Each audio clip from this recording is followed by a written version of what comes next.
अगर आप crypto currency में ट्रेड करना चाहते हो या क्रिप्टो करेंसी में ट्रेड कर रहे हो तो आज की वीडियो आपके लिए बहुत इंपॉर्टेंट होने वाली है, क्योंकि क्रिप्टो ट्रेडर का मानना है कि क्रिप्टो बहुत हाई रिस्की है। इसमें बहुत सारे ट्रेडर का लॉस हो जाता है। आज से कुछ साल पहले मेरे कुछ फ्रेंड ने क्रिप्टो में इन्वेस्ट करके बहुत सारा लॉस किया था। तो उसके बाद मैंने इस पर रिसर्च किया, मैंने इस पर स्टडी शुरू की कि क्रिप्टो में लॉस क्यों हो जाता है। यह तो एक करेंसी है, एक डिजिटल करेंसी, जैसे एक हम फिज़िकल करेंसी में ट्रेड करते हैं और ये भी एक करेंसी का दर्जा रखती है। ये एक डिजिटल करेंसी है क्योंकि फ़िज़िकल करेंसी को आप कैरी कर सकते हो, उसको ले जाके आप बाइंग परचेजिंग कर सकते हो, उसको कैरी कर सकते हो। लेकिन क्रिप्टो एक ऐसे, जैसे क्रिप्टो करेंसी एक ऐसी करेंसी है, एक डिजिटल फिगर कह सकते हो कि उसको आप कैरी नहीं कर सकते हो। उसको आप देख सकते हो, उस पर आप ट्रेड कर सकते हो, लेकिन उसको आप कैरी नहीं कर सकते हो। तो उस पर मैंने कुछ रिसर्च शुरू की, इसके बारे में स्टडी शुरू की कि इसमें बहुत सारे लोगों का लॉस क्यों हो जाता है तो एक करेंसी।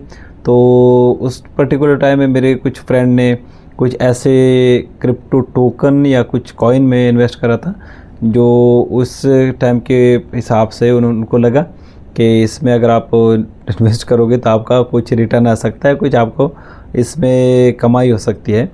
तो उस टाइम पे कुछ आज से 5 साल 6 साल पहले जो बुलिश मार्केट आया था, तो उस टाइम में कुछ ऐसे मीम टोकन थे जिनकी वैल्यू उस टाइम पे, आप उस टाइम में अगर आप परचेज़ करोगे, जिस टाइम पे अगर आप उस करेंसी की वैल्यू एक हाई पे होती है, क्योंकि वो बनाई गई है इसलिए कि उसमें जो उनकी कंट्रोल करते हैं, व्हील्स उनको कह सकते हैं, तो वो उसको इस हाई पे ले जाके उसकी मार्केटिंग करते हैं। और आप जब उसको परचेज़ करते हो तो वो उस करेंसी में से अपना जो पैसा है वो निकाल लेते हैं, और उसके बाद आपके लिए जो कमाई है वो तो, कमाई को तो छोड़ो, आपकी जो अपनी जो इन्वेस्टमेंट है वो भी आपको नहीं मिलती, क्योंकि उसकी वैल्यू ख़त्म हो जाती है। फिज़िकल करेंसी की तो एक गवर्नमेंट से एक अप्रूवल करेंसी है, उसकी वैल्यू तो गवर्नमेंट के अकॉर्डिंग चलती है। लेकिन ये क्रिप्टो में एक ऐसा सिस्टम है, क्योंकि ये एक फ़िगर है और इसकी अगर डिमांड और सप्लाई है तो उसी के अकॉर्डिंग इसकी प्राइस चलती है। अगर सप्लाई डिमांड नहीं है तो वहाँ पे आपका समझो कि वो फिगर है, उसकी कोई वैल्यू नहीं हो सकती। तो कुछ टोकन के बारे में कोई स्ट्रैटेजी मैं फ़ॉलो करता हूँ, मैं ख़ुद भी उसको फॉलो करके ट्रेड करता हूँ। तो अगर आप भी फॉलो करोगे तो आपका लॉस होने के जो चांसेस है वो ना होने के बराबर हो सकते हैं। तो क्रिप्टो करेंसी में अगर आप सर्च करोगे, तकरीबन 25,000 से ज़्यादा क्रिप्टो टोकन, क्रिप्टो करेंसी है।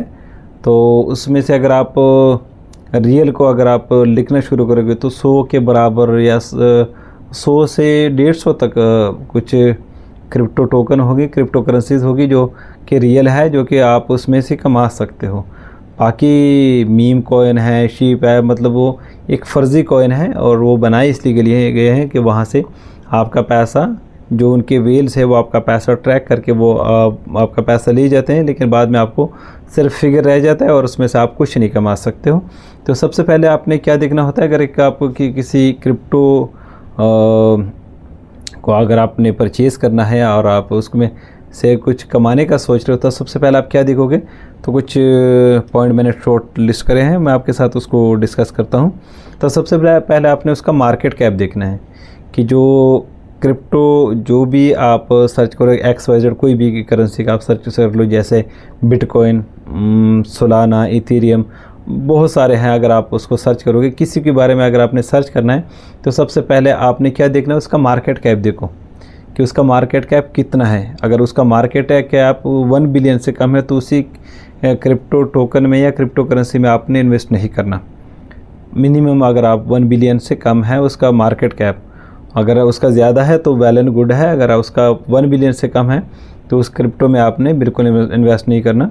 अगर उसका 1 बिलियन से ज़्यादा है, 10 बिलियन है, 20 है, 50 है, 100 बिलियन है, कुछ बड़े बड़े कॉइन है जिसका बहुत से मतलब मार्केट का बहुत ज़्यादा होता है, तो उसमें अगर आप इन्वेस्ट करोगे तो उसमें ऐसे आपके जो लॉस होने के जो चांसेस है वो बहुत कम हो सकते हैं, क्योंकि वो एक रियल करेंसी है। इसमें ना जो अगर आप किसी में इन्वेस्ट करोगे और उसका मार्केट कैप 1 बिलियन से कम है, और वो कुछ वेल्स कह सकते हो, उसके जो कंट्रोलर है उनका कह सकते हो, तो उनके पास इसका होल्डिंग बहुत ज़्यादा होता है। तो वो इसको उसमें पैसा डाल के उसको हाई पे ले जाते हैं, मार्केट की प्राइस उसकी बहुत ऊपर हो जाती है, और जब वो आप उसको सेल करते हैं तो वो अपना पैसा ले जाते हैं, आपका पैसा उसमें डूब जाता है। उसके बाद आपने क्या देखना है, उसमें अगर किसी भी टोकन की डेली जो वॉल्यूम है और उसका वो कितना है, दिन का जो उसमें ट्रेडिंग होती है वो वॉल्यूम आपने ज़रूर लाजमी चेक करना है कि उसका डेली वॉल्यूम कितना है। अगर उसका डेली वॉल्यूम उसमें ट्रेड हो रहा है तो आप उसको चेक कर लो। उसके बाद आपने क्या देखना है, अगर आप क्रिप्टो के किसी भी टोकन के बारे में, पहले हर एक टोकन के बारे में आप अगर परचेज़ करना है, ऐसे तुक्के पे परचेज़ नहीं करना। एक एक टोकन या जो भी आपने मेहनत का पैसा है आपका, आपने उसको अगर आप किसी भी को परचेज़ करना है तो सबसे पहले उसको सर्च करो, समझो, उसके बाद उसको परचेज़ करो। तो आपने उसमें देखना है कि अगर आप किसी भी टोकन को परचेज़ करोगे तो उसका प्रोजेक्ट देखो किस पर्पज़ के लिए बनाया गया है, या कोई जैसे मीम कॉइन है उसका कोई पर्पज़ ही नहीं होता। गूगल पे सर्च करोगे उसमें कुछ भी उसका नहीं आता, खाली उसका टेलीग्राम चैनल होता है या व्हाट्सअप के ग्रुप्स होते हैं, बाकी उसका कुछ नहीं होता।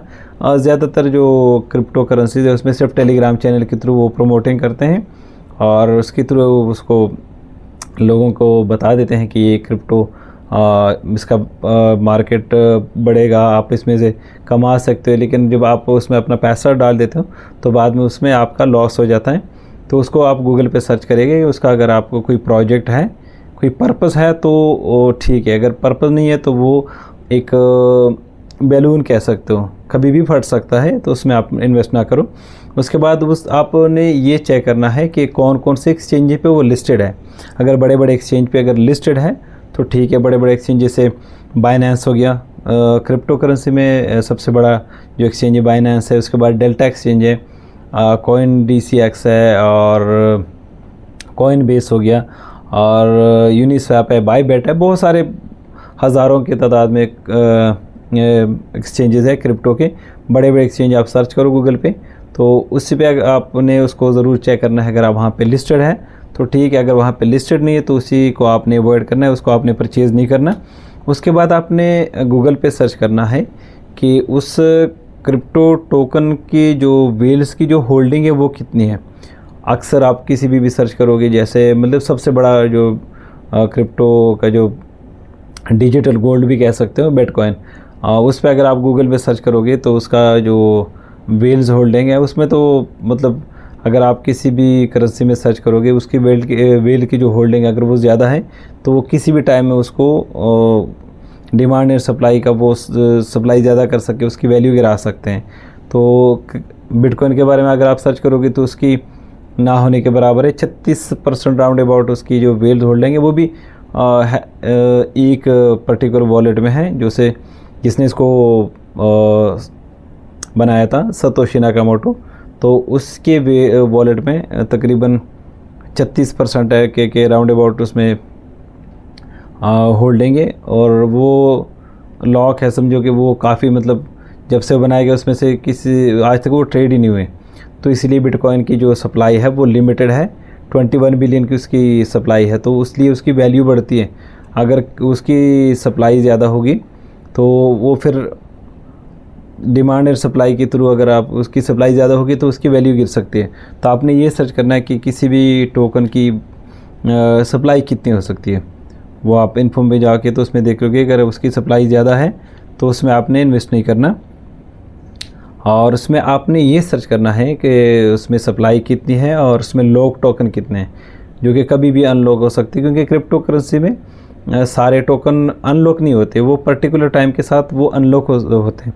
अगर आपने उसको देखना है कि कितने टोकन अनलॉक है और कितने लॉक है, तो उससे आपको अंदाज़ा हो जाता है कि इस करेंसी में अगर कभी भी सप्लाई ज़्यादा आ गई, अनलॉक हो गए, तो आपकी वैल्यू जो टोकन की जो वैल्यू है वो गिर सकती है। उसके बाद आपने उसका इशू डेट देखना है कि एक करेंसी कब इशू हो गई है और इसका हाई कितना था, इसका लो कितना था, कब हाई लगाया, कब इसका लो हुआ। लेकिन आप हाई और लो के बेसिस पे आप करेंसी को परचेज़ मत करो, क्योंकि एक मान के चलो अगर एक करेंसी आज से 3 साल या 4 साल पहले उसने हाई लगाया, राउंड अबाउट उसने अगर $100 का हाई लगाया और आज के पर्टिकुलर टाइम में अगर उसकी करेंसी की जो वैल्यू है वो $5 या $10 उसकी वैल्यू है, तो आप ये अंदाज़ा नहीं लगा सकते हो कि दोबारा वो 100 पे जाएगी या नहीं जाएगी, तो उसी की बेसिस पे आप परचेज़ मत करें। हाँ, आप ये ज़रूर चेक करिए कि अगर किसी करेंसी का इशू डेट वो बहुत इम्पोर्टेंट है, आपने वो सर्च करना है। अगर किसी करेंसी का 5 साल से 4 साल से कम अगर किसी करेंसी का इशू डेट है तो उसको आप परचेज़ मत करो, क्योंकि उसने बहुत सारे मार्केट के जो उतार चढ़ाव है वो उसने झेले होंगे ना। अगर किसी करेंसी को अभी लॉन्च हुए महीना, 2 महीने, 5 महीने, साल हो गया, तो उस पर आपने इन्वेस्ट नहीं करना। कम से कम किसी भी टोकन में अगर आप इन्वेस्ट करोगे तो वो 5 साल 4 साल पुराना होना चाहिए। तो ये बहुत ज़रूरी है। अगर आप नए किसी भी टोकन में इन्वेस्ट करोगे जो कि मीम कॉइन हो सकता है, आपके पैसा उसमें डूब सकता है, तो ये आपने लाजमी देखना है। और ये सारी चीज़ें अगर आपने पॉइंट को अगर सर्च करना है तो आप ट्रेडिंग व्यू पे सर्च कर सकते हो। कॉइन मार्केट कैप है, वहाँ पे आप सर्च कर सकते हो। ये बहुत अच्छा प्लेटफॉर्म है। कॉइन मार्केट कैप हो गया और ट्रेडिंग व्यू हो गया, वहाँ पे आप सर्च कर सकते हो। अगर आपको ये भी समझ में नहीं आता तो आप चैट जीपीटी, ग्रॉक से आप कर सकते हो। वहाँ पे आप सर्च करोगे, गूगल पे सर्च करोगे तो ये सारी चीज़ें आपको वहाँ पे मिल जाती हैं। ये सारी चीज़ें अगर जो पॉइंट मैंने आपको बता दिए, इनको आपने सर्च करना है। उससे पहले अगर आप किसी भी टोकन में इन्वेस्ट करोगे तो आपका पैसा डूब सकता है। तो ये सारी स्ट्रैटेजी और मैं ख़ुद फॉलो करता हूँ। और अगर आपने अभी तक वीडियो देखी है तो चैनल को सब्सक्राइब करो, बेल आइकन ज़रूर दबाओ ताकि आपको आने वाली वीडियो के नोटिफिकेशन मिलता रहे। और वीडियो को लाइक करो, शेयर करो।